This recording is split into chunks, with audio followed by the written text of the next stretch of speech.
Hello everyone.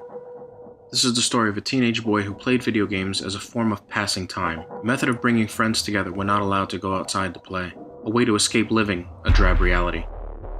It was 1996, and the boy was 15 years old. The boy's parents were not yet home from work, and he was home alone. It was a time shortly after the PlayStation release of a small game known to the PC community as Resident Evil.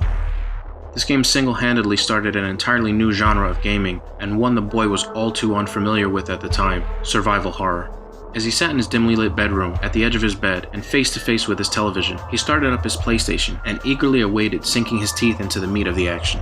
As the start of the game began to wrap up and allowed him to freely venture off on his own to explore this gigantic virtual mansion, he began to wonder, where's all the action at? After shooting down his first 3 deathly slow zombie enemies, he unlocked the doors Jill Valentine. that led him into a long, brightly lit corridor. Upon first glance, there was nothing menacing about this corridor. Again, it was brightly lit and well decorated, with plush carpeting softly dampening every step, richly detailed accent tables along the left, and groups of windows lining the right side of the hall. There was no sound to be heard outside of the character's own footsteps, which helped him believe that nothing would happen while traveling through this seemingly serene corridor. As he made his way up the hallway, pistol in hand, the moment the game came to life happened almost too instantaneous for him to realize what was really happening, and he panicked. Without warning, 2 zombified Dobermans crashed through 2 separate windows and left him caught between both of them. Not ever having felt true fear while playing a video game before, his fear turned into hesitation, then into confusion, which resulted in his character's death.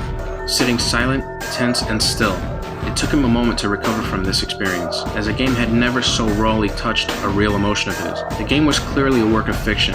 His fear, on the other hand, was real and tangible, as he could feel his strongly beating heart through his chest. Resident Evil.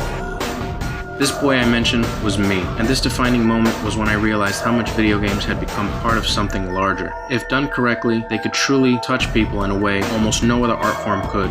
True emotion through interactivity. This experience is what ultimately led me to want to become part of the gaming industry to help create similar experiences for other gamers to live through.